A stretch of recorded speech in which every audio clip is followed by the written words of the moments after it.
we are. This is where we were, I think, in our last session. This group has so far done 5 sessions. Am I right, Twana? We were supposed to come back in early May, which would have been the next session, isn't it? Session number 6. That's the session we are moving to today. In the last session, so let me get to the scope of the work. We have been pulling through part 1, identifying the 3-legged stool. We talked to what is detail complexity, what's dynamic complexity. And then we're talking to, and I think we introduced the reinforcing loop, balancing loop. Then last week, we started with the laws of dynamic complexity. The last session, we did law number 1 and law number 9. We're going to work with, and I think it's in another law, but we're going to work with law number 2 and some of the related laws as well. Before we proceed to next week, introducing the system archetypes. First of all, we're going to take some time to understand archetypes were not planned, they're not inventions. They had to be discovered, just like the way we were discussing the 5 disciplines. They exist or they don't exist, but they are pervasive. They are there around us. So is the archetype. They exist. It's whether do we have the ability or the eyes to be able to see them and recognize them. And when we do recognize them, therefore knowing how to work with them. Okay, so we're going to go into the next session looking at how did Peter and his team first begin to discover the existence of archetypes. I mean, Peter describes them as natural templates, meaning he did not invent them, or neither did his team invent them. They exist and they had to be discovered. And then we go into a showcase of the archetypes before we move into the other disciplines. But today we're going to continue work with some of the other laws. We left off the last session, so the notes in the last session is here with some homework. So I'm going to give the group some time for you to just take in what we did in our last session. And I just want to say something to the group. I am on the Sundays, alternate Sundays. I did one so far. I have a local group in Botswana. So they come here to my office here on Sundays. We start from 3:30 and we go until 6:30. And, you know, it was so exciting for me the last time because I was doing face-to-face because most of my sessions have been like this online. And, you know, it was so, I just felt so good being able to deliver this face-to-face because it's, you know, there's just this additional space that you can enter into because you can see body language, you can see facial expressions, you can notice where people are much more clearer than say online like this. And it didn't feel so distant. So it was a really, really enjoyable experience. I'm going to have another session this afternoon with the group as well. I'm going to have a 3rd session in another 2 weeks as well, with the intention to see if they would like to go on to a longer session in the future. Okay, so I just wanted to say that I really enjoyed, you know, that face-to-face. Not saying I don't enjoy this. I enjoy every session like this, but there's just that face-to-face that is just missing. All right, so a few minutes for you to look at this. Huda, are you still with us? Hi, Sheila. Yes. Good to hear your voice. Yeah. Nice to hear you. Thank you. Thanks. Now, I think the last session, Twanan and Huda and Luca, you were there, weren't you? Yeah. Yes, and we looked at law number 1. Today's problems come from yesterday's solution, yes? And then we talked about the population, the story about the policy of the 2-child policy in Singapore. And I think we had another gentleman join us, am I right? Yes, there. I suddenly From forget his Singapore. name. Yeah. Yes. Was it David Wee or was it something like that? Still get the name, yes. Yes, okay. All right, so quick recaps. Anybody can recall bits and pieces of what we did in that session? We're just going to take maybe a couple of minutes to do that, just to reconnect with that session. Wanted us to see if you have any pieces of data that you've collected to share with the group as well. Put it on the WhatsApp group for now. Put it on the public group. I think there is on the public group. Did I leave some information before?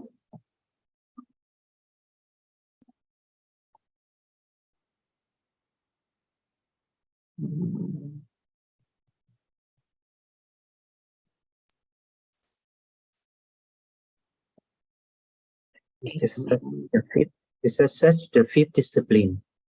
I should do the fifth discipline. Okay. Yeah, that's one, the first one. First one. Okay. So I remember posting some links the last time. Oh, sorry, I think this one is for Botswana. Maybe the second one? Botswana. Okay. The second one.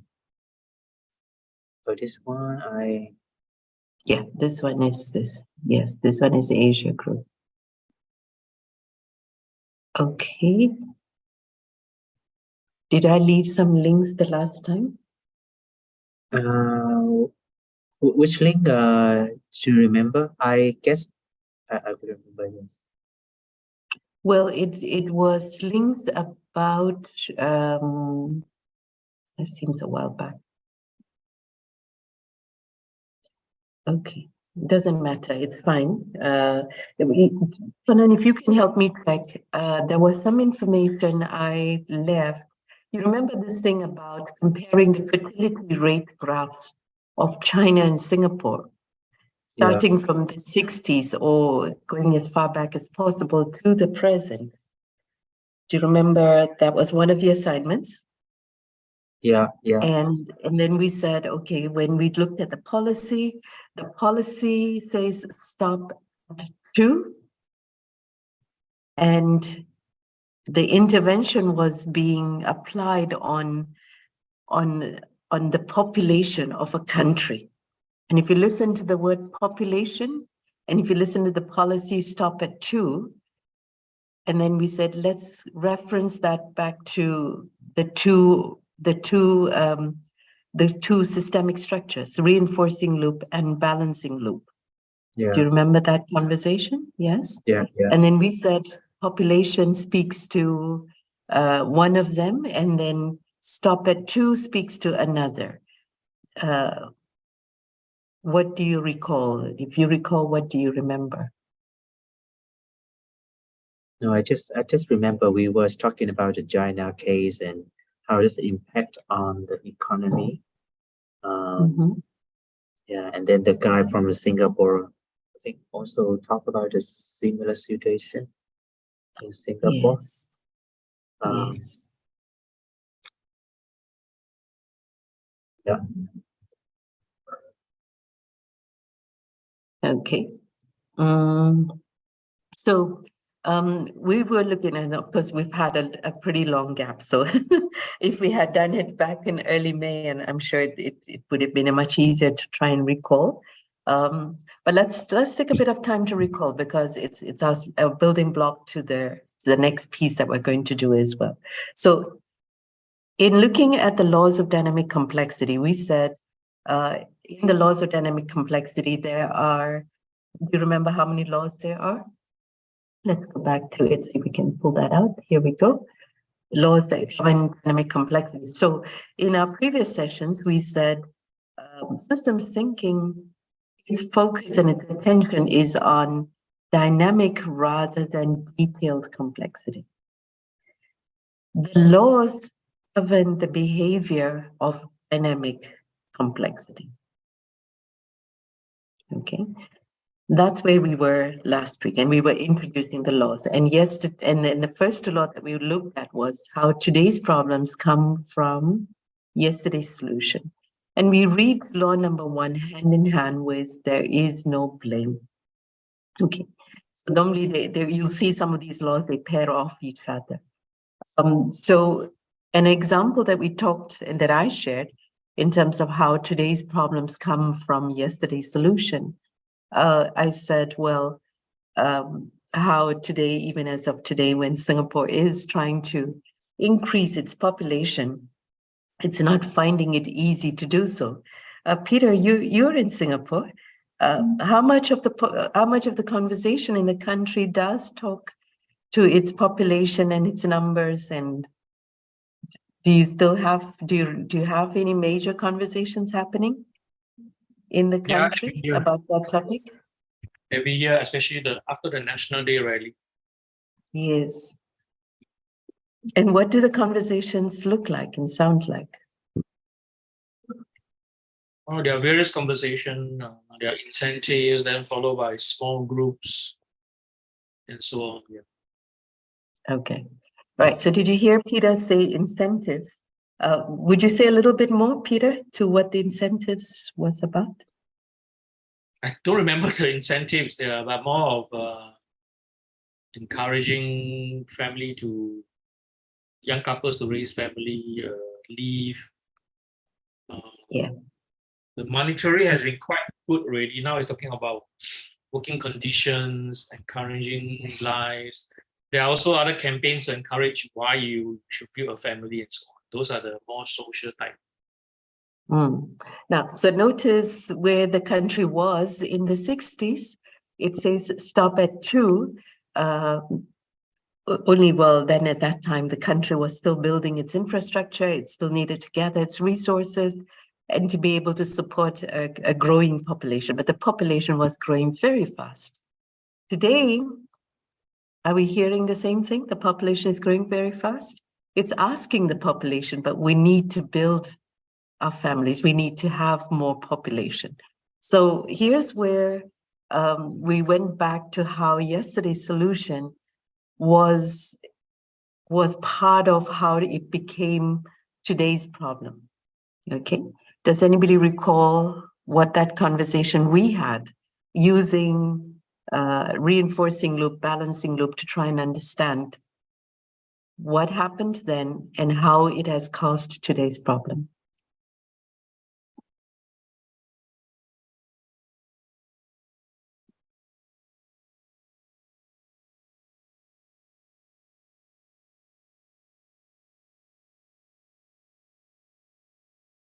So that time, Peter, was it unusual or usual for families to just have 2 children back in the 60s?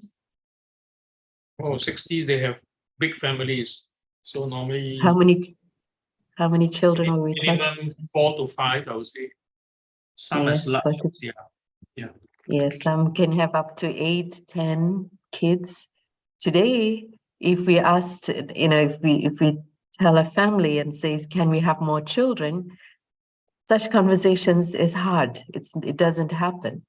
So we went back and looked at the word population. When we look at the word population, which structure do you hear? Balancing, reinforcing?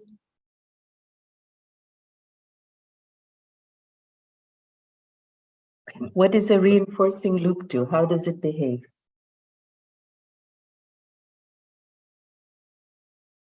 Huda, what do you think? How does a reinforcing loop behave?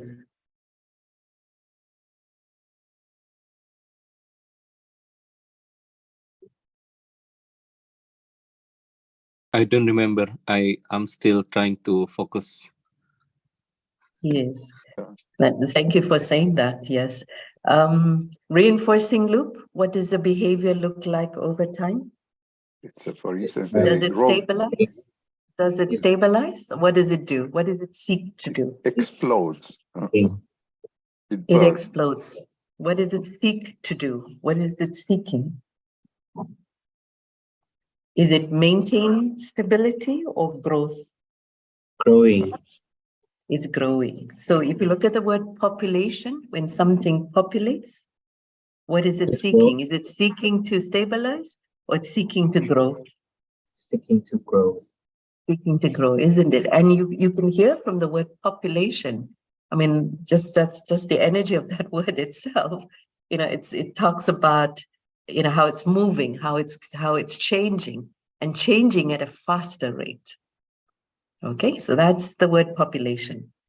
When we say stop at 2, do you hear growth? No, it's balanced. Yeah, it's balancing. Okay, good. Now you've got the language. So what does balancing say? There is a target. There's a target that we aim for. If we are not at the target, we need to reach that target. So when it says stop at 2, remember, you know, we're saying that families used to have 8 children. What does it mean to say stop at 2 for them?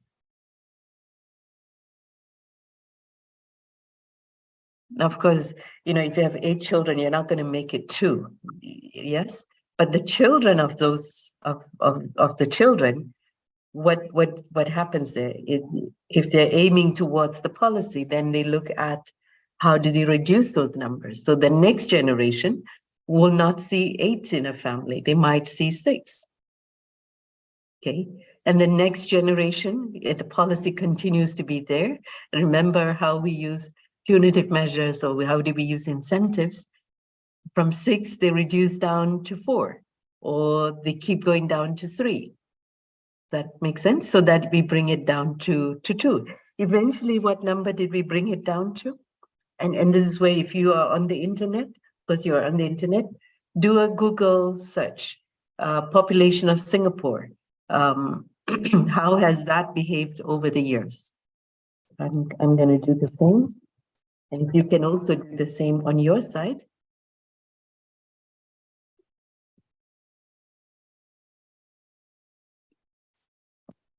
The images. Now you've got to also look at population. We've got to look at rate of population.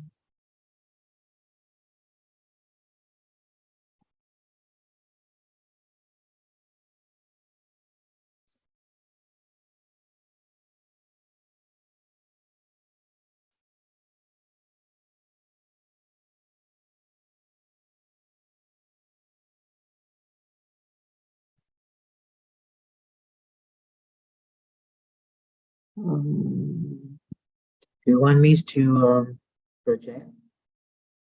Yeah, sure. Now, Yeah. what we want to, so is not just the rate of population. What we want to know is an average number of kids per family. That's the graph we should be looking for. Is that the graph that you have, Fernand? No, I just have the graph of populations of Singapore Population. Okay. like All right, from let's look at.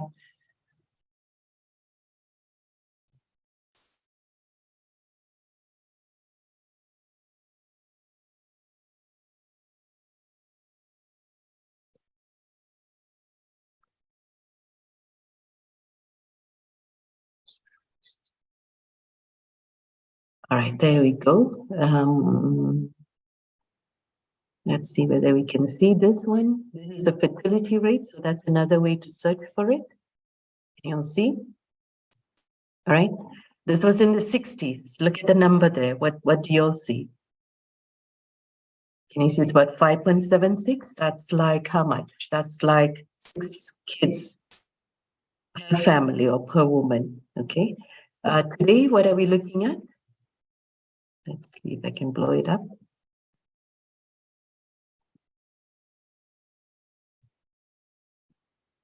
All right, what is it today? Notice it didn't stop at 2. Did it stop at 2 and maintain stability at 2? Where did it go? to 0. Can you see 1.1. it's passing 1.1. 1.1? Would be somewhere there, isn't it? Right? It didn't stop at 2. So how do we interpret this based on understanding reinforcing loop and balancing loop? What happened?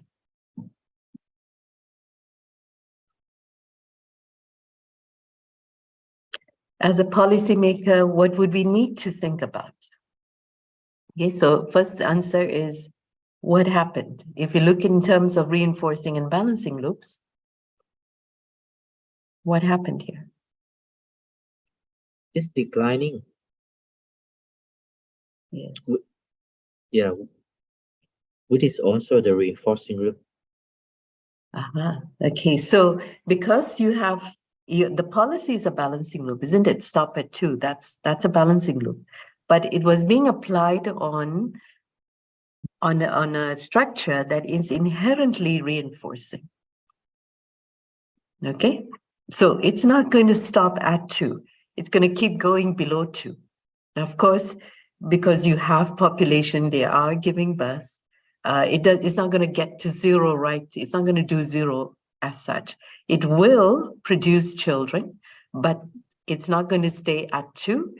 And what we are noticing right now, it has gone below 2.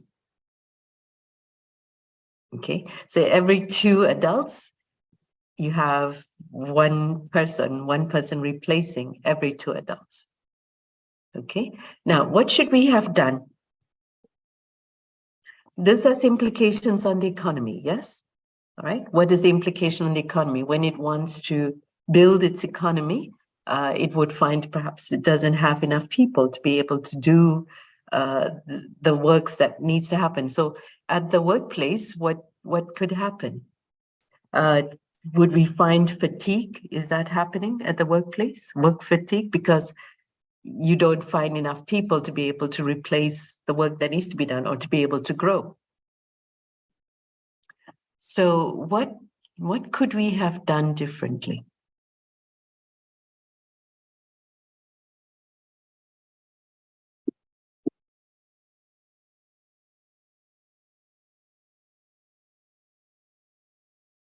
Could we have known 40 years ago that it was not going to stop at 2, that it was going to drop below 2? Could we have known that? Would we have to necessarily wait for these graphs to emerge to know it was going to slip under 2? How could we have known 40 years ago, 50 years ago, when we implemented the policy, that this was what we're going to face? How would we have known that?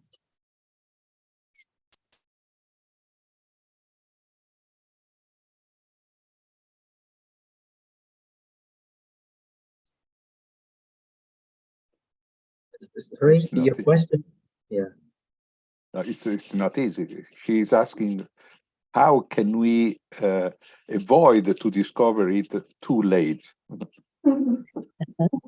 Okay, because right now it has gone below 2, isn't it?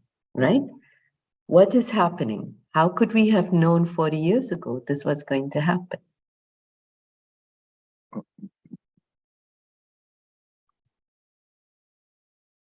What is happening? Why did it go below 2?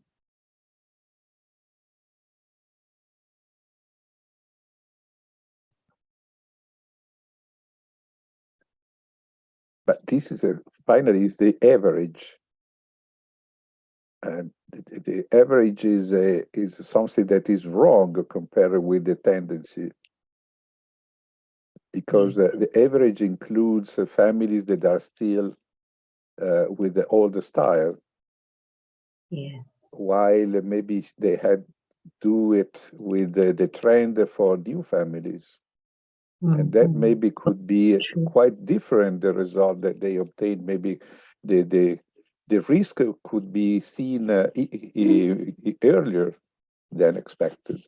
Because if the new families tend to have just a couple of children, that appears sooner than when the average drops below 2. And that maybe, for instance, is a fault in the kind of statistics that were done. And today, well, still. you know, the nature of statistics is it can forecast it. You can do predictive work, but to know to be able to make sense of it, it still needs data to come in, or data needs to be realized. It needs to happen. Yeah. The But year the- 2000 needs to pass, and then use the data and say, well, here's what's happening. Yes.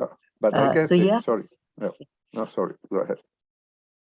No, I was thinking that the problem is not, maybe it's not so difficult to see the trend, but but instead the problem can be how every attempt to solve it could really impact in the reverse training, because I can discover it very late.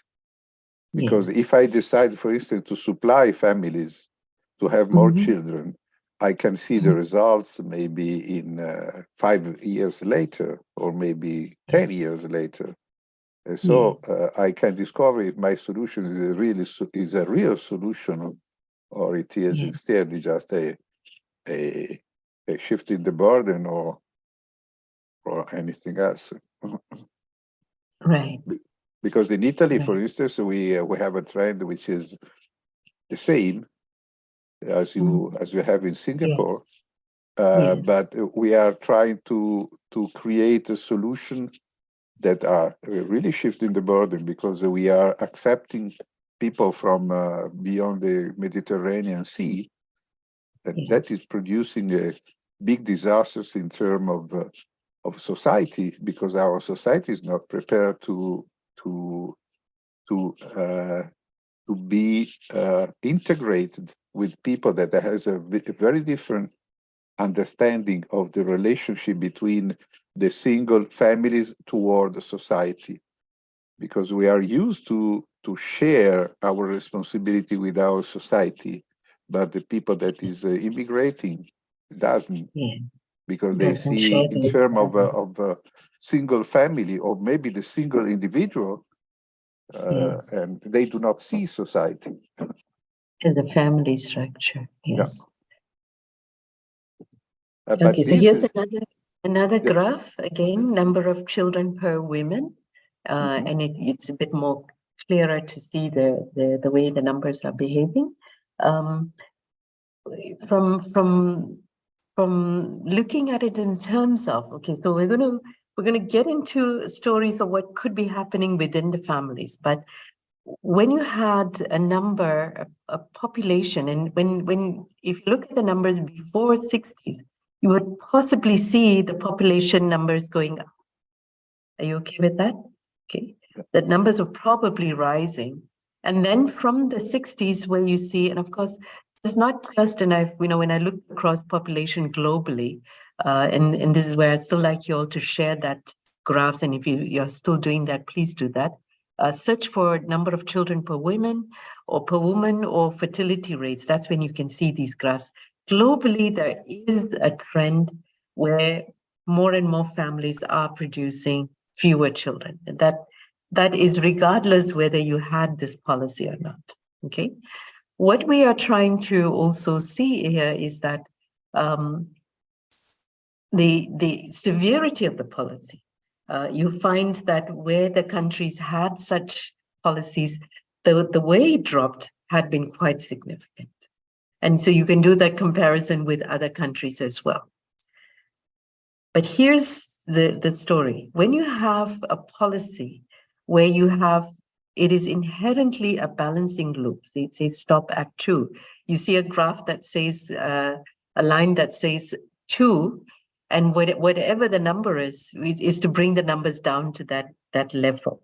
It's to maintain stability at 2.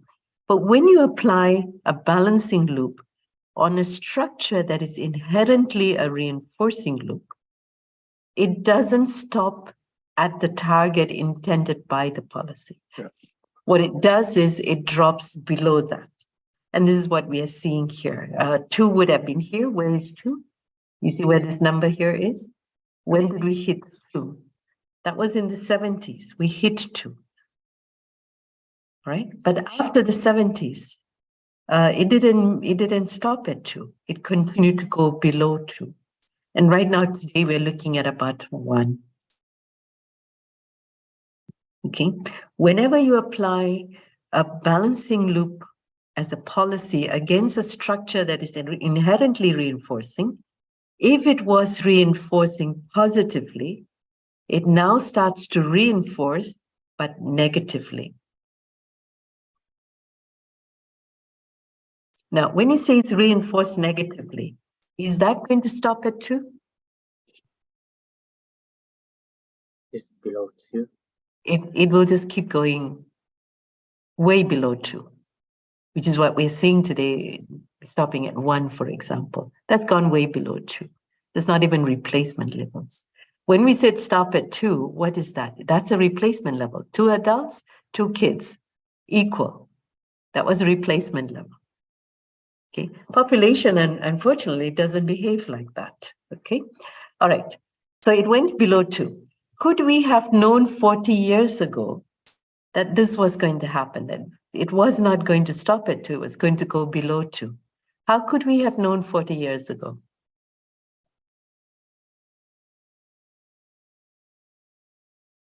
I think we didn't know, yeah.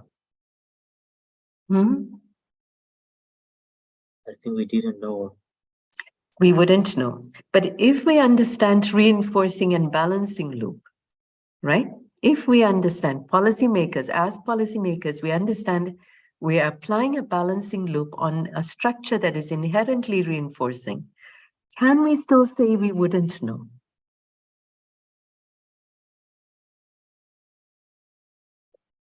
So because when you apply a policy it's balancing on a structure that is inherently reinforcing, what's it going to do? It will reinforce, instead of reinforcing positively, what does it start doing? It will reinforce, but it'll reinforce negatively. Yeah. If it reinforces negatively, is it going to stop at 2?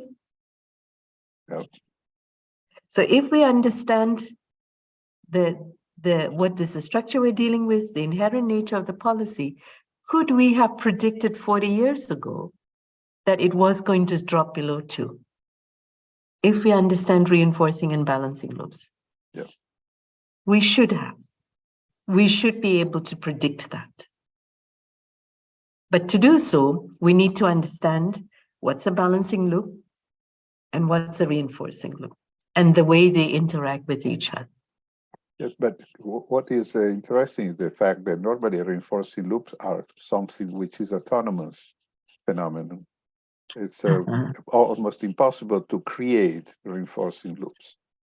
That's true. Because finally it's a sort of what seems to be a reinforcing loop instead is a reverse balancing loop, because I want to avoid a result. Is a sort of a negative way to is something to deny a condition, and in philosophically is a balancing loop.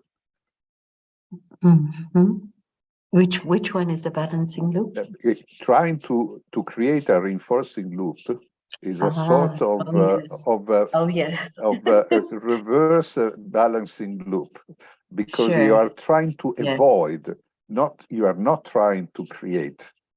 Yes. So the mind is to avoid, because a reinforcing loop is a sort of fertile ground. Yes. While balancing loop is a fencing something that you have to. Yes. Yeah. So, but of course, when we say the policy stop at 2, we're not thinking reinforcing loop or balancing loop, isn't it? Okay. Yeah. But the way the policy interacts with the structure, in this case, population, is then to turn it into becoming a negative reinforcing loop, which is what we are seeing in front of us right now. Okay, notice how sharp it dropped as well. Okay, and the way it was dropping, but then it didn't stabilize at 2 either. It drops below that. Yes, so what is interesting is the fact that they start to create an antinatalist policy when the band was already stepping down, because I guess the analysis that they have done is just about the number of places they had to foresee for young people.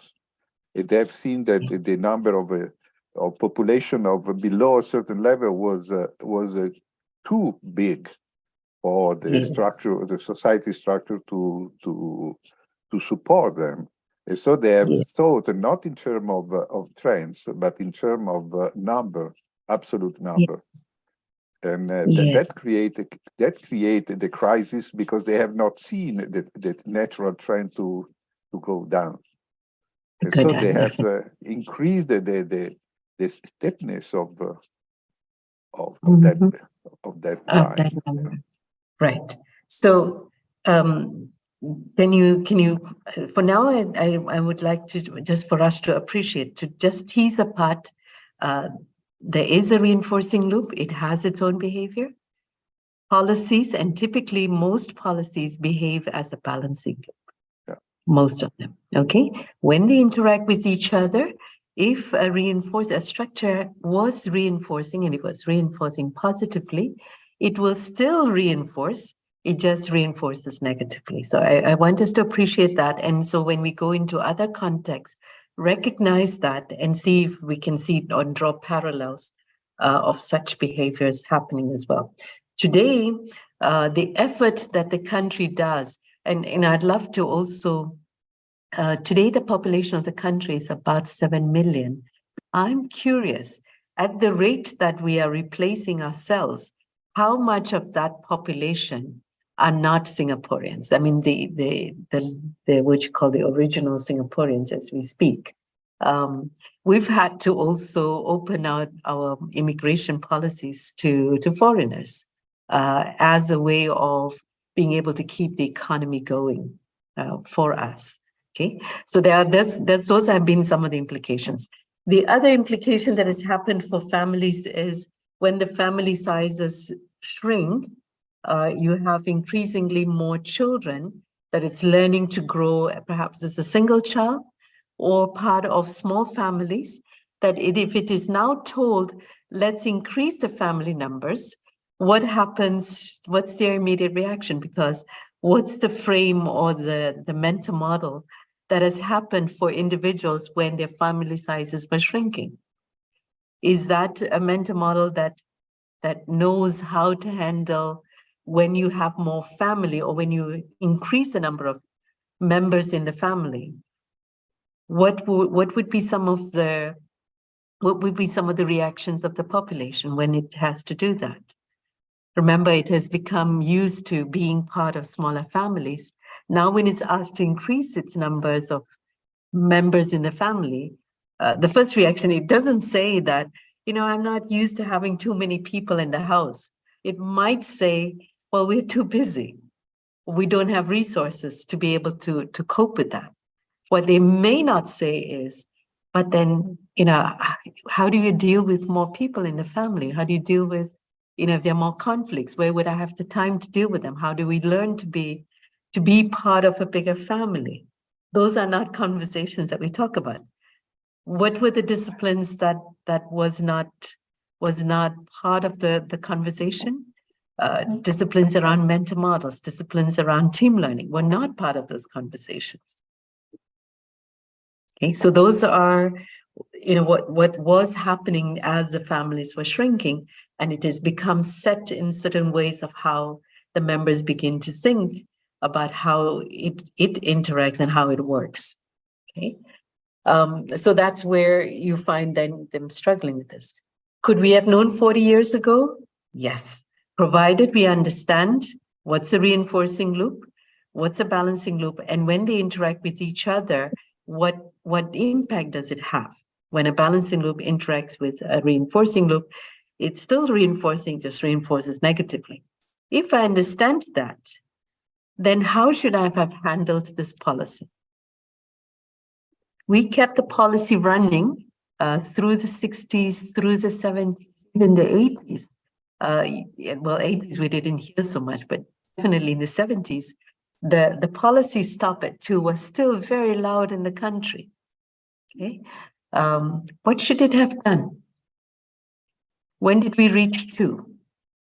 We reached 2 in the mid-70s. Can you see that? That would be in the mid-70s. Okay. What should we have done? When was it 4? When was it 3? 3 was in the late 60s, early 70s. When was it 4? 4 was in the mid 60s. Okay, policy was in the early 60s. So, okay, from there. Okay.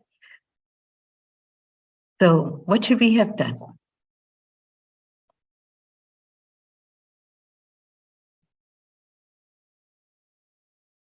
If we understand reinforcing loop and balancing loop, should we have let the policy run a free rein, just give it without a deadline and let it run? What should we have done? Because if we let it run, that's where we land ourselves, because it's going to assume a negative reinforcing loop. Right? Yeah. It's not going to stop at 2. It's going to drop below 2. I think about the critical mass model, and when you have reached the 2, it's too late. It's too late, exactly. Until you stay around the 3, you are still in the place where you can have a reinforcing loop, natural reinforcing loop. But when you go below 2, you are in collapse. Yeah. Because you have no population that is replacing the previous one. And that is the danger. So when we implement a policy that is inherently balancing on a structure that is reinforcing, what must we be careful about? Can we just give it a free rein without a deadline, or we need to stamp a deadline?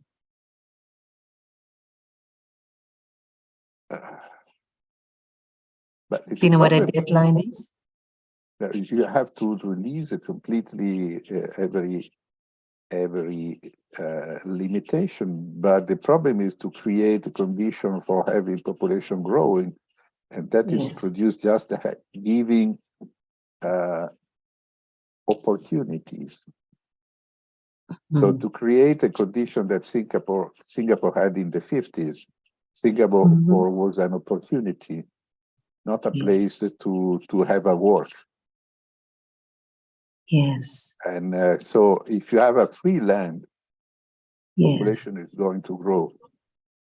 But if you just have a surviving place, you keep your natality very, very low. Well, true. Well, here's currently, here's what the country is trying to do. It says, well, it was stop at 2. Today it says go on till 3. Where is 3? That's this number here. Okay, I'm going to draw a line across. You see, that's the number that the country would want to see. You see this line over here? That's the number that it wants to see. Okay, but that's not what's happening right now. It's dropped below 2. When you're applying a balancing loop on a structure that's inherently reinforcing, it cannot be just without a deadline. It needs to apply a deadline to it to say, by the early 70s, we need to slow down on that policy. But we need to be able to apply a deadline. But here's the next step. Who should know about these things? Who should understand that this is a balancing loop? The structure is inherently reinforcing, right? And therefore, it's going to assume negative reinforcing loop.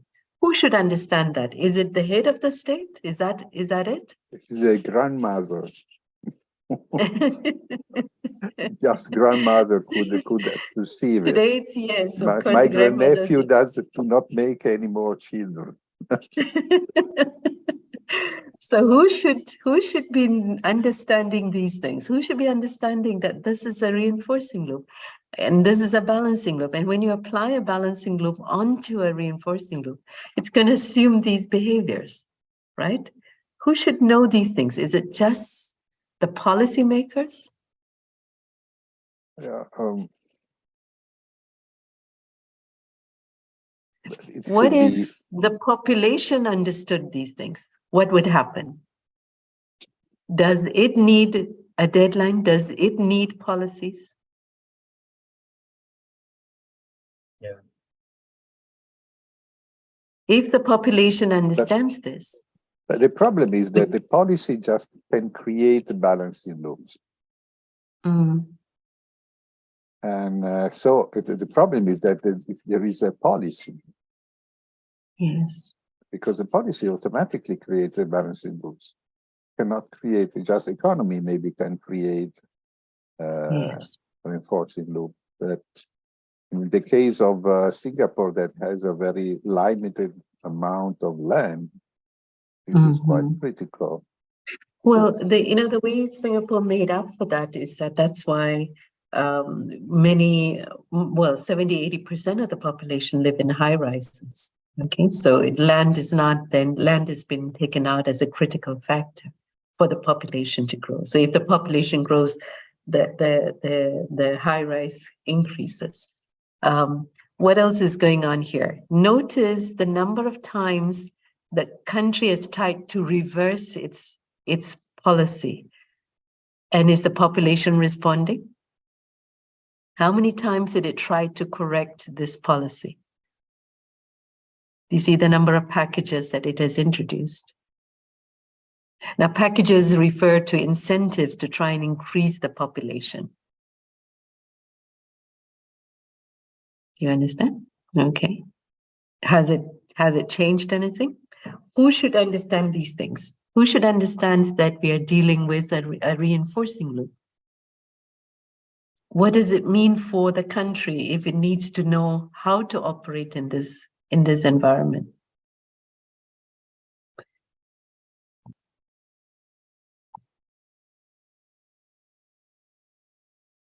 Peter? Sorry. Yeah, I was trying to draw something. Yes, Because I we're can talking see. about hindsight, right? And also foresight now. It's Exactly. not about population, so it's about, okay, so we have all this knowledge right now. Yes. Maybe in the past we don't have this knowledge, but now we have this knowledge. Why the other issues are still happening, right? Especially climate, for example. Why? I think one of the critical thing to understand is, so if we look at this graph, at the time when you're looking at the graph, we are all looking at this point. Yes. And by our mathematical, logical mind, we say Yes. you will go down because we look at land, we look at population, we look at progress. See, all these are Infrastructure. one Yes. perspective, right? So I will call this economy. Okay. But what is really missing is the social stakeholders.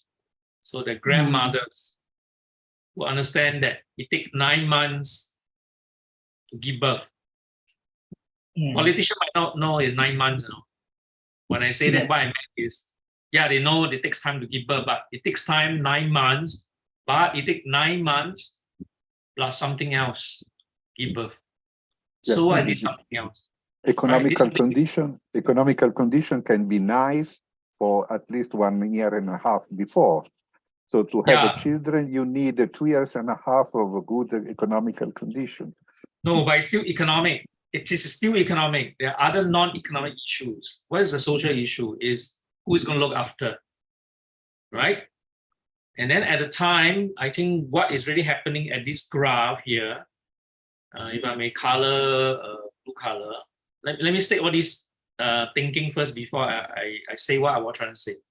So at this point here, right, this blue color, we're not thinking about the social, because the social is only thinking that all the woman is going to work, right?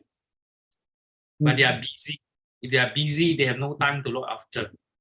Then there'll be less wife, right? There'll be less whatever. So this part is not looking after. Next is the well-being of the person. So when you're so tired, working the factory, last time in Singapore in the 1970s, we had a lot of factories. They have no time, right? The guys also have no time because they work. So this is not looking after. But all these is not study at the time, I believe.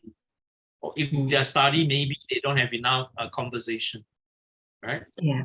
Economic, the social, and then the well-being. Next one is also talking about the overall so-called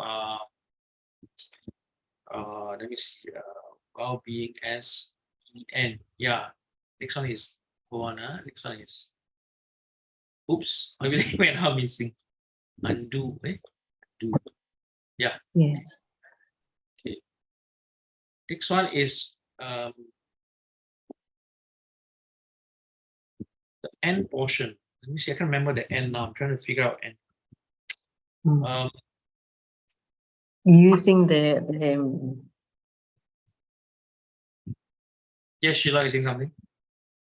no. You're obviously using a framework. Is it the capita framework? I'm trying to use a compass framework. Okay. All right. Yeah, the compass framework. W Oh, for north south. no. W for Okay. well-being. Yeah.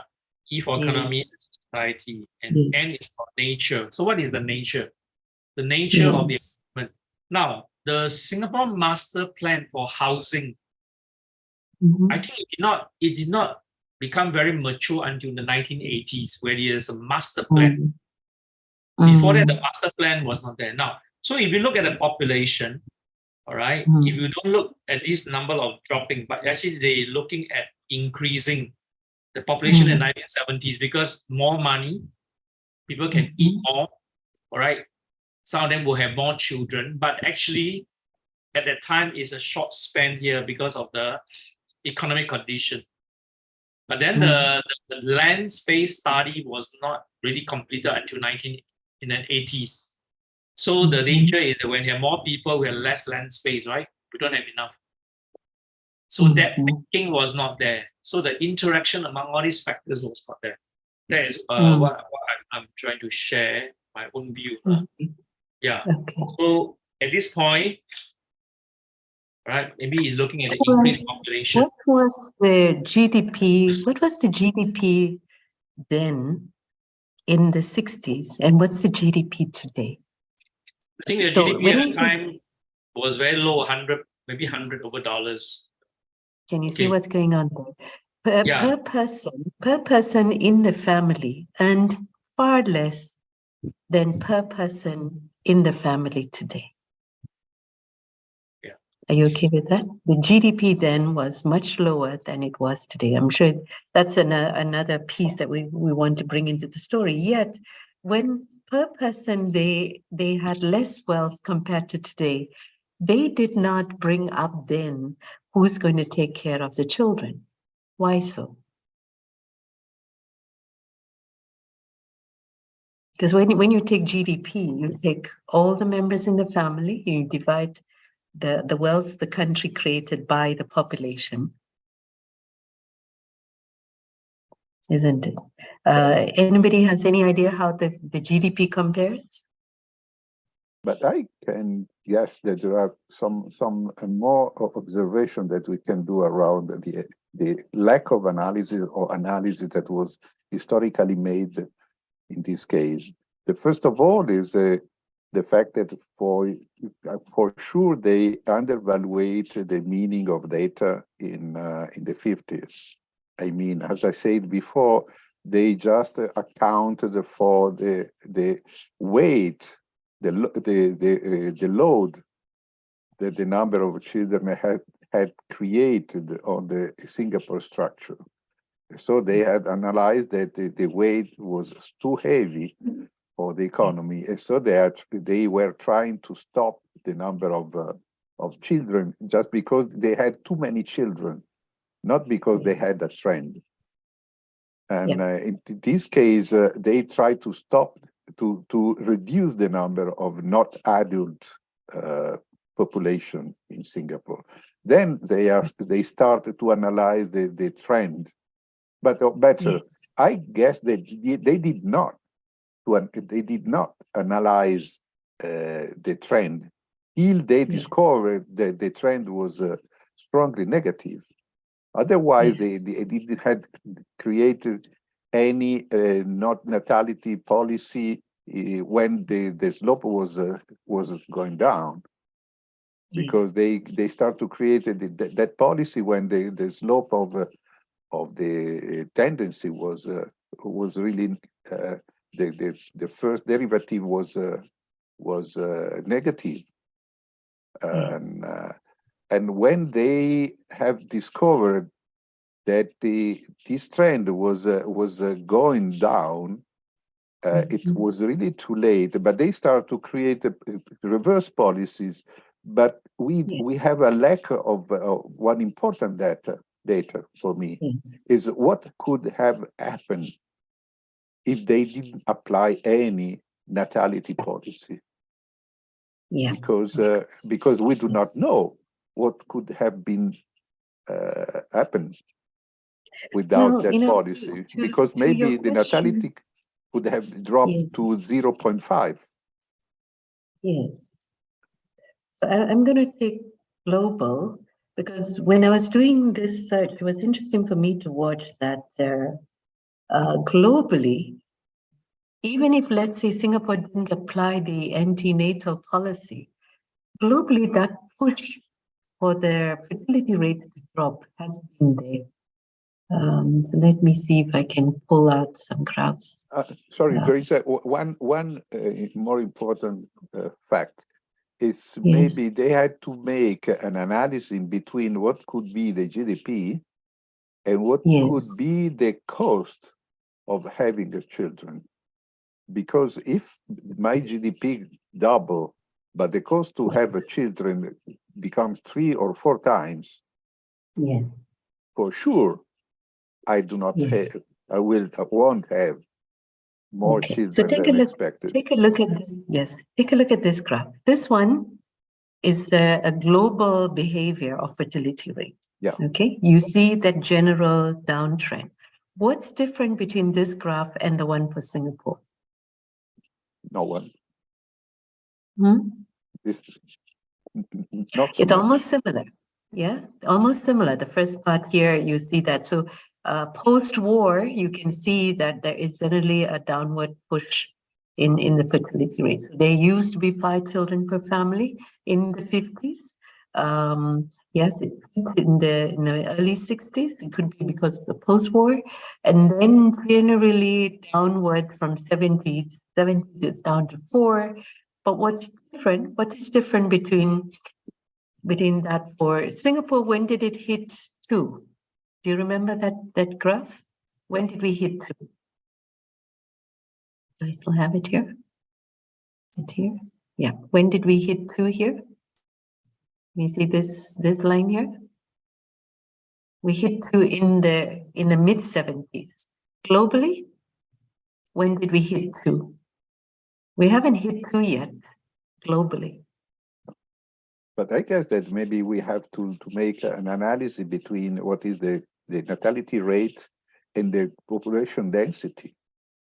Yes, of course. Because I guess that the higher is the population density, the lower is the natality rate. Yes, of course. They will play off each other as well. Yes. Yeah. Let me finish what I was trying to say just now. Yes, Peter. Now, I think there are 3 points I was trying to say is. It's always easy to look on the high side, right? My question is why at the point in the 1972, all right, we don't have any data. Now in Singapore, whether it's now or 20 years ago, 30 years ago, right? The eagerness in checking information is always there. Yes. But there are few things that I felt may not appear. The first one is in the 1970s and 80s, I think the data, what we can see on a graph now, I don't think is easily available. I don't think the UN has all these data at the handy stage. I can tell you that the world industrialization population has gone down, so be careful. If you stop at 2, it might burn. At that time, the Norwegian countries are having this experience, but I don't think the data are easily available. So I don't think this graph is easily available to many people. Sure. They might make a prediction, all right? Yes. So what I think the first point is the number of stakeholders coming to the conversation is not robust enough. Therefore, at the time of the data, the logical data and the logic is problem solving, how to problem solve in case we overrun the population at this stage. Mm. But the social factors that as people get more progressive, they want to have less so that they can share more because work is hard. These data, I don't think is available. Yeah. At a community level, there is no such conversation for consensus building. Yes. Okay. Mm. almost 5-7 years ago, we have the SG Singapore, and even worldwide, we never have what we call a group conversation. Even worldwide, it doesn't appear until only last 10 years. I was right. So this is missing. So this is the first factor. If this is missing, we are only looking at what is available to us and we problem solve. So it's a problem solving, right? Now let's project a little bit. Look at China now. China has the advantage of the last 10 years looking at the world data. Yes. So they have a stop at one policy. They try to revert to 2 or 3. But why it didn't work? Even they have data. So that's a question we should be asking, right? So why it didn't work even they have data? So same thing, I think at the time they have not this information and definitely don't have this information being a communist country, right? Now, so for them, the data had gone past what we call a critical stage, right? So it's still about the first point, right? The second point is, I think, in system thinking, when your leverage point is focused on one perspective, it will work very well because you are reinforcing that perspective, right? You're reinforcing that loop to make sure that there's not too many babies. I think it worked very well from a system thinking point of view. I don't think it failed. It worked very, very well, except that it doesn't have the other leverages. All right, because your balancing point actually is not a balancing point. You're reinforcing one leverage point. It didn't really balance. So the second example I want to point out was the turtle population. I watched a video yesterday, right? Despite all the effort trying to save the turtle, the world turtle is having a problem because when the water is very warm or getting warmer, there will be less male. Yes. And it go across all animals, including human. Right. Last time when I was trying to conceive, also the doctor told me you better wear your pen loose because if your pen is very high, your temperature is very warm, you have less sperm. Oh, okay. Yes, of course. What is my second point? You will not know this data unless you are close to the ground. Yeah. So what do you mean by close to the ground? Meaning that an interaction perspective, right? For system to work, we need to understand the mapping. So the mapping interaction is being robbed away by other things, being busy. Or we are so silo in our profession, we believe that our data is correct, right? And that was one key reason why the Lehman Brothers banking was able to, because they capitalized on the silo data, that people don't see the data in the bigger picture, how it looked back, right? Because it's so complex, right? The complexity, So I think that is the second reason. The third reason is back to our own self. No matter how big the system thinking is, eventually, right, human is the one to execute. So no matter how big the policy, how exactly, it boils down to the individual. Individual need to take action and take the mindset. I think that is where we are having the problem. We can have all the system thinking tools and so on. Eventually, the individual don't take action. It never happens. So for the individual to take action, how much should he understand reinforcing and balancing groups? If the population understands reinforcing balancing groups, the next question is, was it necessary to have those policies? Back to again. So let's say, for example, before all the marriage, all the countries, including Indonesians, Vietnamese here, right? We teach all the couple about all these loop and tell them, you need to have this loop, otherwise. But the question they will ask you is, but why must I be the person who have 4 children? where I struggle to make living for everybody, right? See, there's a question there. The question is still there. No, sorry, the question of incentive and package is always there, right? You know, So the conversation that usually happens when you work with the loops is you can't do that without also having these graphs that speaks to what's happening as a community. So if let's say we imagine ourselves, supposing this was us in the future. We can say today, well, we're in the year 2023, but this happened in 1960. But let's project ourselves and say, let's say the 1960 was 2023. Okay, we've got all the data. We can have all the graphs, right? How does then an understanding of what systems thinking or reinforcing and balancing loops play out for us today?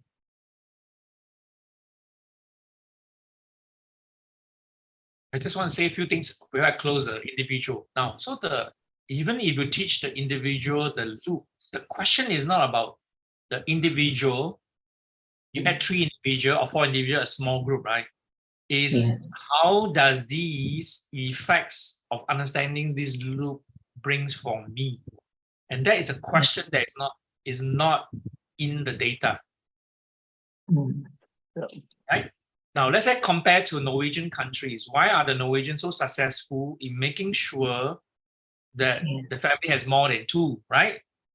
So the question is how the community, as a by and large, makes the whole effect that having children become more pleasant and not an individual choice. So that's a question that is missing. Sure, definitely. Yes, definitely. So that I think then the data will, as a family, as a community, as a support system. Yeah. It was there. I mean, when it was 6 children, it wasn't just the couple. Who else was there? Perhaps the grandparents were there. Their aunties were there. Or cousins were there, isn't it? But that system is what supported. I mean, that's what even allowed 16 children.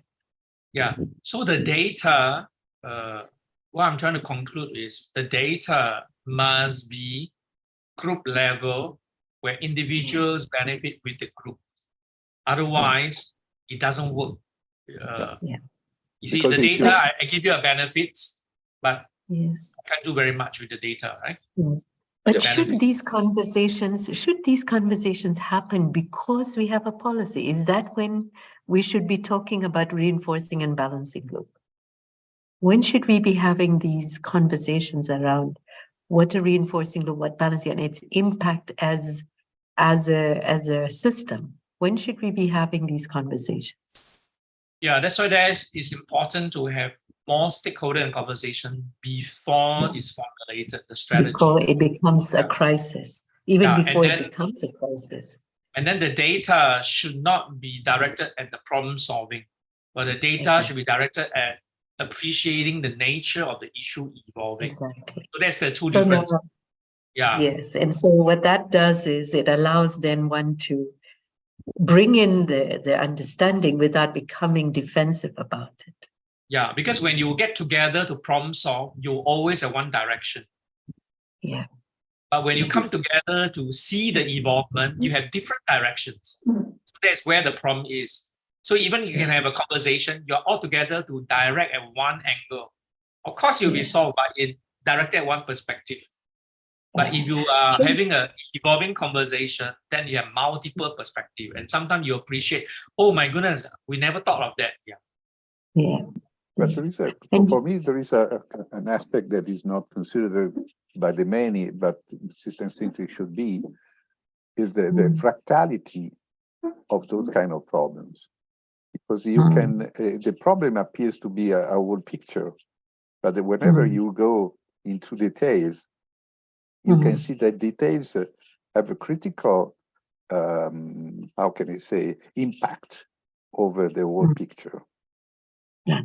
I mean, if you go to speak with the grandmother, or you go to speak with a young population that is going to have maybe children or deny to themselves to have children, and you are going to speak with them, you can understand what can be a general behavior that can be created by the policy or by the lack of policies. But what normally happens is that the people try to see the Mandelbrot set as a very nice picture, but they do not see how fractals work in the border details. Because what happens, what is interesting in a Mandelbrot set is the detail on the borders. What is the limit between I do or I don't? Yes. Because I do one more children or I don't. That is a big difference, because we are speaking not about a continuous quantity, but as a discrete quantity. Discrete quantity. Well, you see, right now, because we are studying the archetypes or studying what the causal loops are, we're looking at this. And of course, we're looking at it in hindsight, isn't it? Yeah. Right? These sorts of conversations should be happening regardless there is a problem. Exactly. So that when they're in the problem, that awareness is what then allows them to say, how can I have this conversation that it's not just about me, but how can this conversation understand what else is happening beyond me? Sorry, So, my speaker about Mandelbrot was I had forgotten to conclude. The problem, I was analyzing the wholeness of the behavior of the policy's behavior during the time, and the details became more and more analyzed, because as I said before, when they saw the number of children, the total number of children, that was a really lack of detail, because they have seen the total number of children they said too much, and so they start to stop. Then so that's they detail realize, complexity. Because it was just a how can I say, the aggregate amount. But then they discovered that they had, when they start to reduce, they perceived that they had created a fix that failed. Just entering into a better analysis. So the coarseness of the analysis produce fixes that fail. More coarse are the analysis, and more are the failure of the fixes. Because when they analyze just the going down, they have not maybe analyzed why that happened. So when we talked in terms of balancing and reinforcing loop, are we looking at detail complexity, meaning what is the individual saying in his family? Is that what we are looking at? Balancing. Are we looking at the dynamic complexity? Balancing normally is attempt when you have a course analysis. When you see the problem that is creating problem to the general structure, and so you are trying to limit the phenomenon that is creating crisis in your structure. I would say, of course, maybe I just two more sentences to conclude. The issue is very complex, but I see whether I can say in the most easy way. Of course, it's not so easy to look at it. Is we really lost millions and thousands of years of tradition, or maybe thousands of tradition, where everybody just sitting down to share information, to have conversation, and then getting close to nature. We lost all that. For example, just using this as an example. So even grandmothers are very busy nowadays, right? They don't have the time to sit down to pass the knowledge to their daughter about life, right? We are also busy even to have a conversation. It must be structured. We have to put into calendar, to book timing. All these are lost, but all these are important because these are knowledge that pass down from generation to generation, and perspective, right? We have a deep perspective that, wow, having a little bit more children means something else, Mm. right? Because in the past, our parents even had 20 children. They don't worry about economics, Yeah. right? The perspective has shifted, right? The Of perspective has course, shifted. that time it was because of the agro societies where you Of needed course, people on more the children land. to So farm. Of course, it's of course. to that, yes. Yes, Yes. but Yeah, there is but- another. Sorry, there is another important fact at that Yeah, time. but That the hold death, on. the Can death I just didn't finish? the I just death finish the didn't conversation? represent any problem. The death. It Why didn't, now? but Yeah, yes. okay. So yeah. Yeah. So we lost that. That means Mm. the human has actually strategy to adapt to it in the past, but we lose it. Mm. Because we lose Yes. it because we tend to be more efficient. We thought it's more efficient to break down things, to have all this system network. Of course, it's convenience, right? The Mm. most important thing is that we become so comfortable. We want everything for comfort. Mm. We do enjoy comfort too, aircon and so on, but we lost a lot of things here. So I think that is lost. And Mm. the best way now is having more and more people to understand and speak their language. Perhaps in the past, system thinking is not so complex. It's sitting down tribes by tribe, we plug in the pipe to blow in and then blow and pass the pipe. Or we sit down together in a dinner to talk about it, right? It's still system thinking, but now it's so complex. We even have to put structure into system thinking and so on. So I think education is one of the way, the most important way. Yeah. Otherwise, Yeah. even if you have the conversation, we cannot speak the same language. Yes, that's true. And to be able to know the difference between detail and dynamic, and the conversations that happen in either of them are not the same. Yeah. Okay. So the kind of And, policies that detail complexity are different from the kind of conversations that happen at dynamic, and to be able to know the difference between the two. Yeah. Isn't And then it? at a very fundamental level, right? I mean, look at even system thinker. We argue about which system thinking tools is better, right? The system dynamics people will tell you that the stock and flow is better than the archetype of Peter Senge. There's a quarrel there somewhere, right? There's scientists coming together. My data is better. Because why? We have the tools, but what is missing is, are you willing to step one step backward and appreciate the other person? No. We want to be champion. We want to be the best. I think that is the crux of the issue. Until it's solved, it cannot be solved. You can have all the tools, but it will not work. So look at SOL. So SOL quarrel among each other too, because you're better and better, Yeah. All the tools, but why they are not talking, right? Then more so about government, government protect. And then you need to vote. You have only 3 years to be in power, 5 years in power. You better get your job done, otherwise you'll be voted out too, right? This is where it's reinforcing. So that part is so complex, right? Is the main issue. The question I'm actually thinking is, so how does how this part, I think that is where the mental model perspective comes here. Until that is solved, no amount of tools and understanding the tools can help. And that is the question I'm asking myself too. Yes, it reveals that That's a good below question. every system thinker there is a problem solver. Sure. Okay. I've generally sort of, when I look at a graph like this, there are obviously details. I mean, Peter talked to a lot of them. Who's going to take care of the kids? And do we have the money? Do we have the time? Who's going to support this? There's a lot of detail behind this graph, definitely. And we're not ignoring that. What we are paying attention to is when we step back from the trees and we look at the forest, what do we notice playing out at a dynamic complexity? Meaning, this is not just an aggregation of different families or different individuals.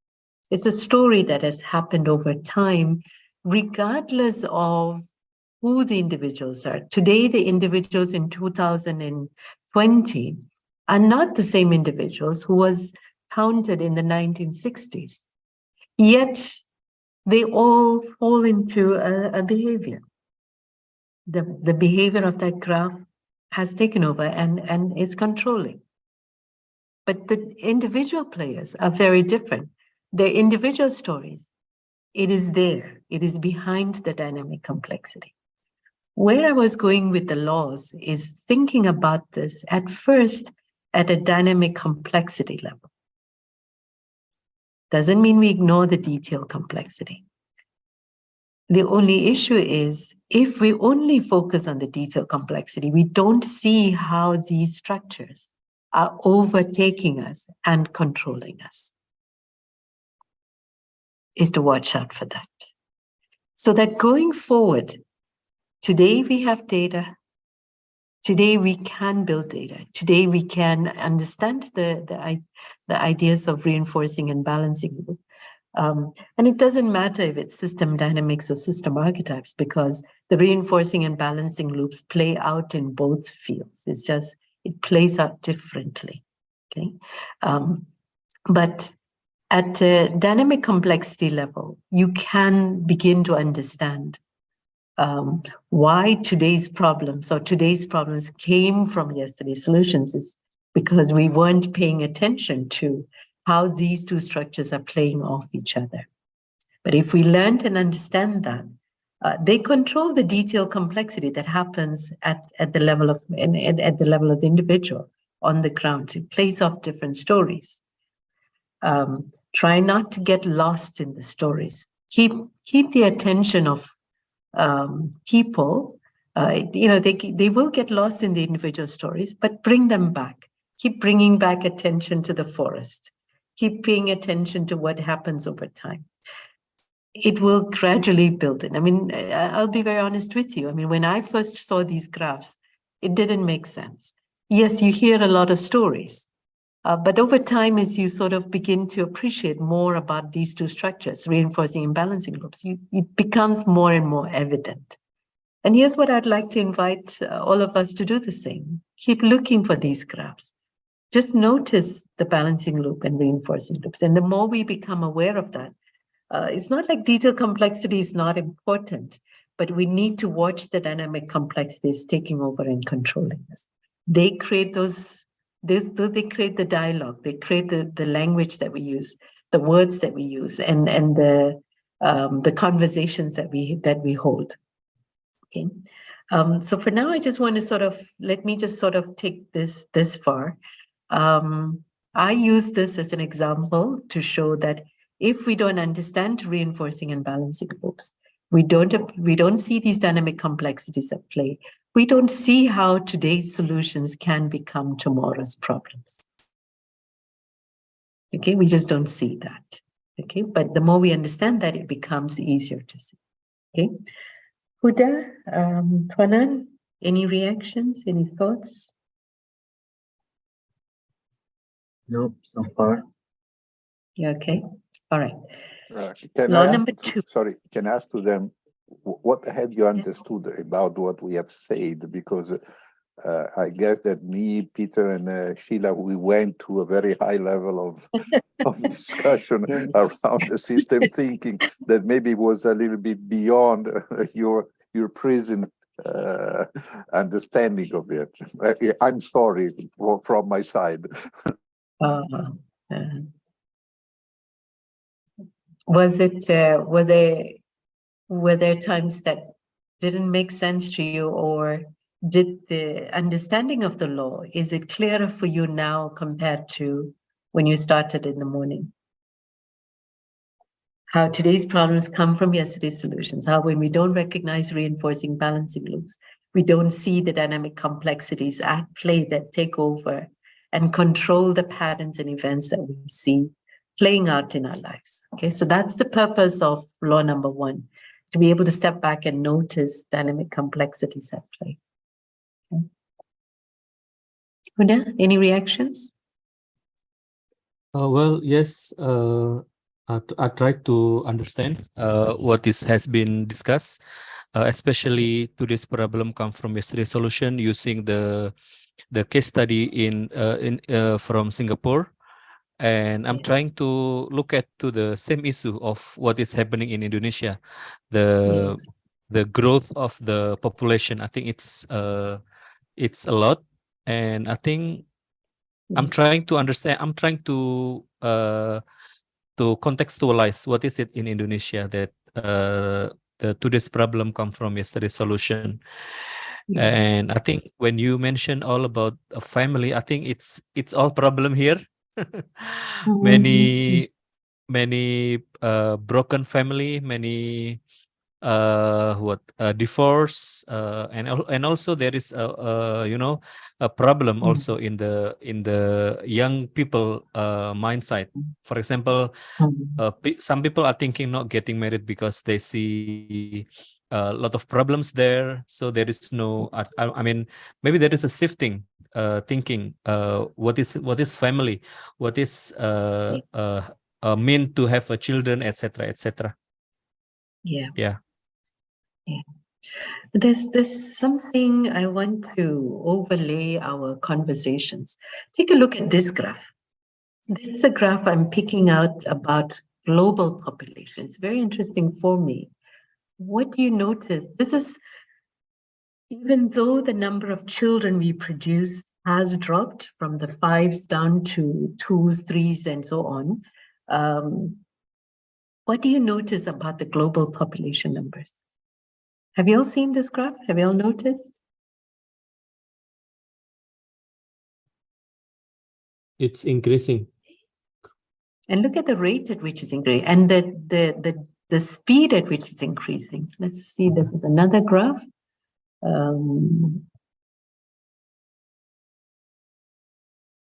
That's the growth rate of the population. Can you see the growth rate has declined significantly? Let me just see if I can bring it here. Right, what do you notice about the rate of increase?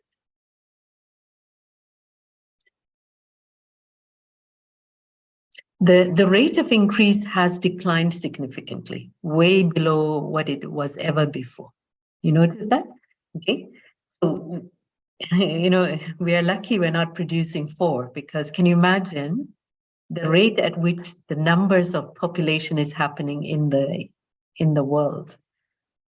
Do you understand where I'm going with this? Let me see if I can pull that. I particularly like this graph. It may look a little aggravated, but what this speaks to me is, you see the kind of changes we've had to deal with here is nothing compared to what we are dealing with here. Does that make sense? With this kind of numbers, the impact it's having on so many levels, and the decision making that's happening at an individual level, the impact that it just sort of multiplies globally. It's like, the domino is falling at a very fast rate, so to speak. Do you understand? This is what we are up against. So when we find ourselves dealing with a lot of noise around us, it's because this is also happening. Okay, we cannot ignore this. This, in some ways, is controlling the fertility rate, because here is a situation, increasingly, people are not understanding what's happening around them. And that has a tendency where it's much harder to say, how do I deal with all these changes? Let's see if we can also look at some of these. There's lots of information on the internet. It's quite interesting, quite useful. What do you see happening in terms of global population rates? Is that balancing? Is that graph balancing? What is this graph? You're stepping back from detail, looking at the dynamic complexity. What do you see?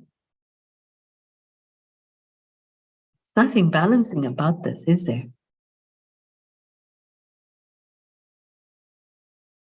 Very significant, the way the reinforcing loop is playing up.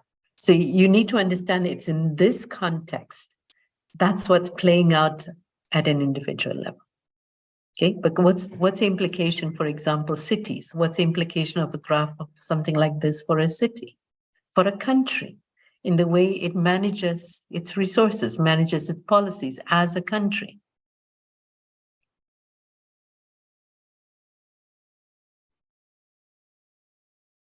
Okay, I'll be curious to see if we break this down by countries or by regions, how does this graph behave? So if you can do some research on that, meaning if you take Asian region, if you take, say, all the major continents and how has population behaved over time, you'll see that has a more direct bearing on what happens at a detailed complexity. Okay. All right. Let's move. I want to take maybe about, Sorry, I know we're in the gone last, past 11:30, but I want to take it a bit more longer. Yes. Pilar, in the last graph, Yes, you have shown us is evident the delay of the happenings because the growth rate has a delay in its manifestation 60, 70 years later. Because the growth, definitely. Yes, the small change that we made. See how it is pushed up the numbers. Okay. So, and looking back at, I think this was this graph. Can you see how here the rate of population growth grew? It used to be average population growth rate was below 1%. 40s, 50s, 60s, it went up by 2%. That's what we are seeing right now. Okay, this part is a projection. Okay, so what we saw in this graph here is up to here, this part of the story. So this one is the projection. Now, I would be careful with a graph like this. I mean, but again, this is based on statistics. Okay, but if it could do this, and we didn't expect this to happen, it doesn't have to be this behavior. Okay. All right. Do you remember also there was this case study in the urgent file? I want us to come back if I can find some time later today, but I just want to take 20 minutes and look at, excuse me, look at law number 2. Do you recall what law number 2 says? I want to start off and then we'll continue in the next session with a bit more deeper work. Law number 2 says the harder you push, the harder the system pushes back. Okay, the harder you push, the harder the system pushes back. And I usually like to read this law hand in hand with law number 9. Law number 9 says you can have your cake and eat it too, just not at once. There's an order in which causality happens. Okay, so just like law number 1, you read hand in hand with law number 11. Law number 11 says there is no blame. Yes, as long as we don't understand the underlying causal structures that has caused the problem. So this is where stepping back from detail, looking at dynamic complexities, help us understand how today's problems came from yesterday's solution. Let's slide into law number 2. Law number 2 says the harder you push, the harder the system pushes back. An example that I usually take, this is a very physical experience. It's almost like if you had your hand here, and when you bring another hand and you apply a push, obviously this is one human body that's doing this. Imagine there were 2 human bodies. And that's what I usually do in the classroom. So if I find a nearby participant, I ask them to lift their hand. And then as I apply my hand against theirs, typically, most of the time, the reaction is for the other hand to push back. Typically. But of course, if they see that I'm a lady and if I'm dealing with a man, he might not push back. So, because he knows when he pushes me, I'm going to reel over. All right. But the most typical reaction is when I apply my hand against the other and I push it, the tendency is for the other hand to push back. And when the other hand pushes back, what do? Pushes more. You push more. I said, well, my first reaction is, I got pushed back. What happened? Isn't it? And so what do? I prepare my body. I get to show my feet is grounded. my shoulders are squared, and I tried again. And so I'm ready to push back even harder, except what's the other party also doing? It's a loop. He's spiral. going to do the same thing. He squares his shoulders and he sets his feet apart, and then he works to push back even harder. So what did we just say? The harder you push, the harder the system pushes back. If you recall some of the archetypes, like the escalation archetype, it's a classic behavior of law number 2, isn't it? When I try to increase my position relative to somebody else and I try to get on top of that person, what is the reaction of in the archetype is for the other person to figure out how to get on top of me. That's your classic, the harder you push, the harder. It's the story of most conflicts, the story of wars. Anytime there's competition, that's what typically plays out.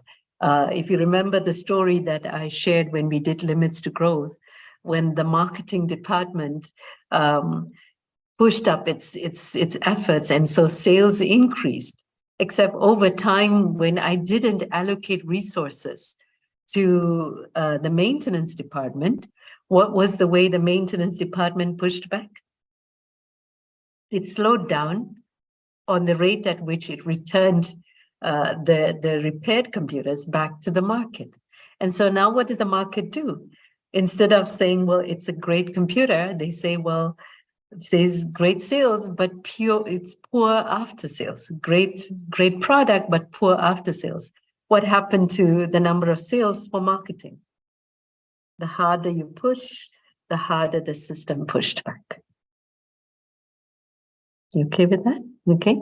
Now, if you notice, these conversations are not happening at detailed complexity. We're looking at the story at a dynamic complexity. We're looking at the story at the level of the forest, not at the level of the trees. I was going to share an example that we had in the police force. So in the police force, as this is way back, I think must have been the 80s or the early 90s, we decided to introduce a system in the cars that allowed someone as a police officer to be able to respond to the scene of crime. So they introduced, of course, what we call the GPS system, as well as integrated with information about the crime. So that as a police officer, he's able to know quickly where is a point of crime and how he can respond quickly to it. Okay, so to the head office and to the headquarters and to the policymakers, what was the purpose of introducing the GPS? It was a response to the public saying, police officers take forever to respond to crime.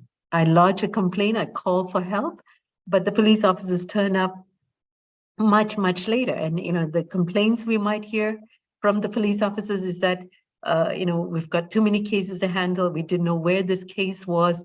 It wasn't easy for us to know, how to manage all our cases. So case management was introduced in the car itself, so that a lot of the work was taken out of the work that the police officer had to do. Now, except here's what the head office began to notice at headquarters. The more they introduced the GPS in the cars, there was a tendency by the officers after some time to switch off the GPS system.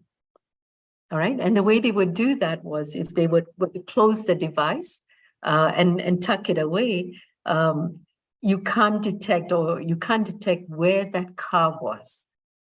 Okay. What do you think was going on there? Because remember, most police cars were not driven by senior officers. They were driven by junior officers who had to give feedback or report to their senior officers, right? Now, once you have a GPS system on the dashboard in headquarters, you could monitor every car, where it is and how far it is from a scene of crime. And you're able to say this car was here at this point in time.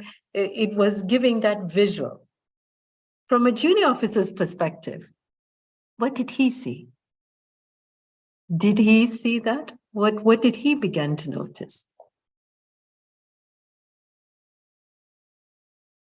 What was the conversations running in his head?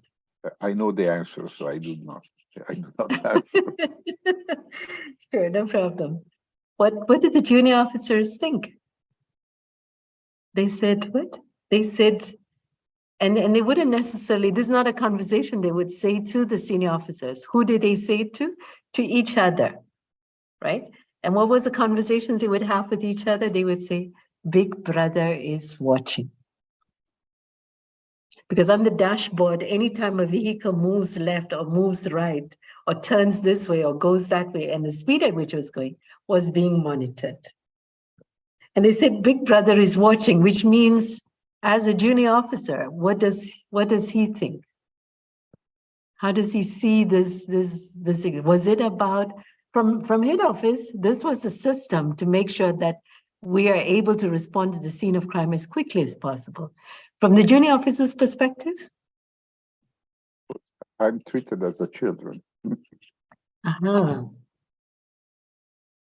Somebody's monitoring me, which means if something goes wrong, or if somebody doesn't like me, this can be used as a reason to explain why I'm not doing my job. But if I switch away and tuck away the system, yes? What does that mean? The dot no longer shows on the screen. Nobody can watch and monitor me. Nobody can hold me accountable. You okay with that? All right. So the harder it looked like from the junior officer's perspective, we were pushing for it, because very soon, what would senior officers say? How come I couldn't monitor your car when he comes back from patrol? He couldn't find the vehicle.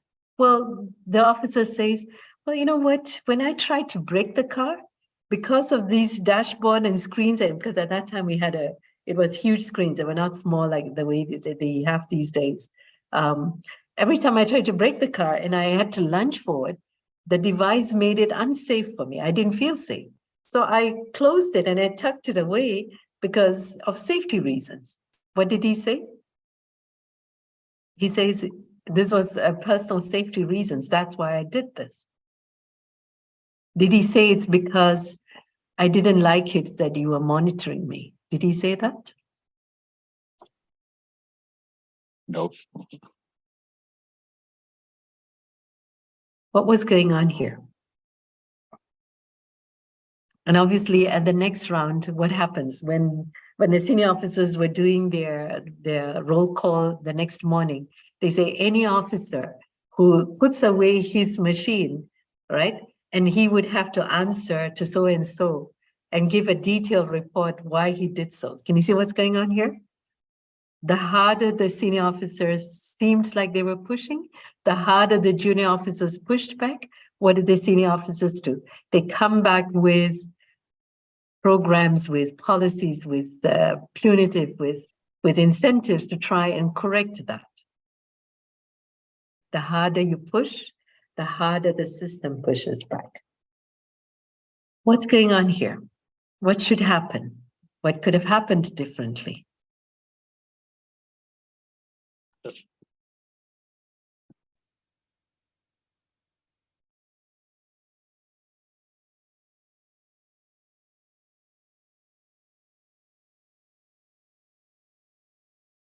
So this is where, when you see law number 2 at play, law number 9 has not been respected. Now, if you remember, laws 7, 8, 9, 10 speak to interventions, or speak to how do we apply a systemic intervention. Okay. What does law number 9 say?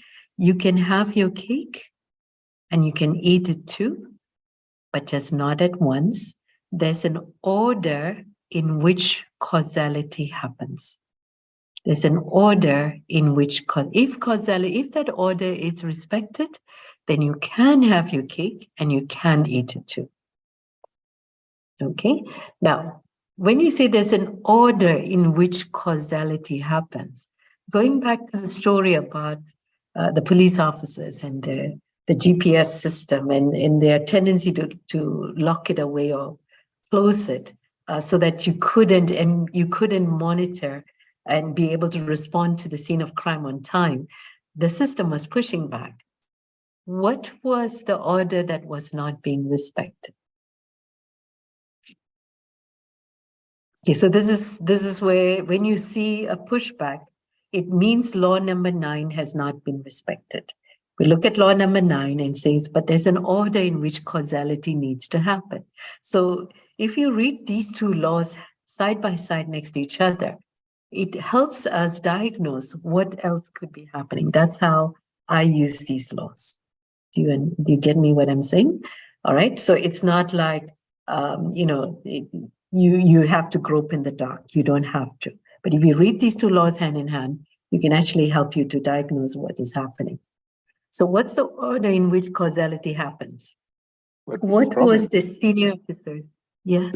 The problem is that they were trying to grow the forest from the fruits, not from wherever, because they didn't grow their forest from on every aspect. So they didn't grow the understanding in the junior officer. Well, it's not like the officers were not informed before the launch of the system. They were informed and said, well, this is why we're doing this. This is how we're doing this. Except but they were informed. That is not information. Is a sort of it's like the most of activities in our modern states work. They tell you how you have to act. You are not informed. So you have to respect. You have to respect the rules, not to understand why those rules were written. Nice. Okay. Very nice. Although the officers are being informed, this is why we are running these programs, why we're having this GPS system. What did the officers hear? The officers, did they hear that? Did they heard it? What else did they hear? Which the senior officers didn't say to them necessarily, isn't it? What did they say? Big brother is watching. Did Big Brother say that? I'm watching you? Big Brother didn't say that. Yes, but the little brother heard it. Why? Why did the little brother hear that and not hear the reasons for the program, the reasons for the project?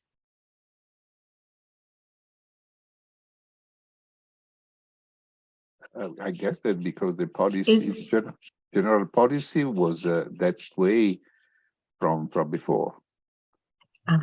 So is this behavior only relevant to this project, or it can happen in any project? In any project. It happens in any project, isn't it? It was tradition. It has been happening, isn't it? Because every time... As I normally say, the laws, everybody draws the law from the context. The implied laws, from the context. Those that are not written, but that you perceive as in existence, just because you are entering into a context. And, that is, it belongs to the ladder of inference too. Good. This pushback has been happening regardless of the project, which means there was an order that needs to have been respected, but hasn't happened. And as long as that doesn't happen, the next project, we would expect the same pushback. What's the order? Let's go back to what was the senior officers, what was their interest? Was it about Big Brother is watching, or was it efficiency? Remember, they had to answer the public. Public says, how come you take so long for the police officers to be dispatched to the scene of crime? Isn't it? Right? What was the attention of the senior officers? The efficiency. Efficiency, okay. When the junior officer says, Big Brother is watching, what was the attention of the junior officers?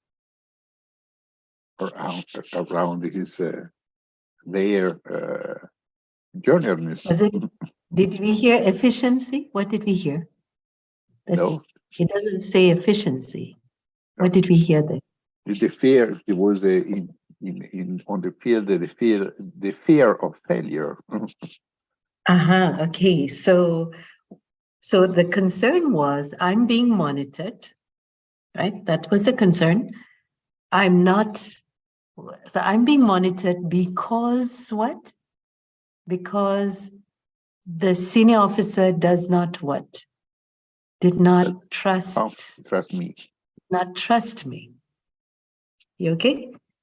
I'm being monitored because the senior officer did not trust me.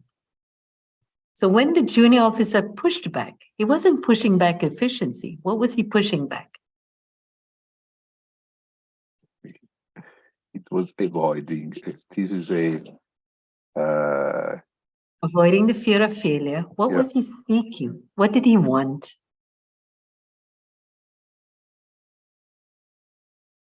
Want to be autonomous. And autonomous, he was seeking to be, if I say seeking trust, can that sit with you?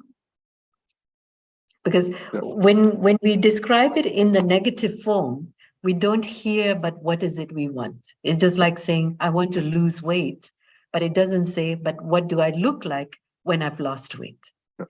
This is there is a transition between success to successful toward escalation. Escalation. That's what it will play out as, isn't it? Okay, it will play out as that. That's how then when we don't respect these, you can have your cake and eat it to the order in which causality to happen, then yes, it spills out these archetypes. Okay, so you've got the junior officers were seeking trust. Senior officers, what were they seeking? Efficiency. Is this only unique to police force, or can this happen anywhere? Everywhere. Families. Is it unique to the police force? Police force, we just had this example highlighting what underneath was a deeper need that what the system was requiring. Okay, so between efficiency and trust, now we look at law number 9. You can have your cake and eat it too, but not at once. There's an order in which causality happens. So if we were to draw a causal relationship between building trust and building efficiency, what's that order? Trust before. It's not difficult to see, isn't it? I mean, it's really interesting how when we sort of broken it down and we sort of look at it, it doesn't look so complicated. Mostly because building trust means a shared vision. Well, that's true. And which one is faster, building trust or building, trying to seek efficiency? Efficiency. Otherwise, would be efficiency. Yes, that's why we even like technology, and that's why we love the AI as it is today, because it is that search for efficiency. Building trust, does it happen the same speed? Maybe yes, but you have to create a policy to make it. And certainly the space and the time to do that, is it not? It's much faster trying to build efficiency at the expense of building trust, except when we don't respect the order. You can have a cake and eat it too. If you don't respect the order, what does the system do? The harder we push, the harder the system pushes back. In the long run, are we going faster or we end up going slower? Slower. Which goes to the next law number 6. Faster is slower. Lower. Okay. Now, when I talk in terms of efficiency and trust, am I speaking at detail complexity? Am I listening to what the individual person said? Is that what I'm listening to? Yes, but then I have to raise it at the level of what we call it dynamic complexity and be able to look at it at a slightly broader space and speak to what is it that it wants, rather than I want, you know what the police officers will say?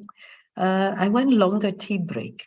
I want better pay rise. I want you to increase my, what you call it, my allowances. This is what it would say. Okay, this is what we will get caught up with.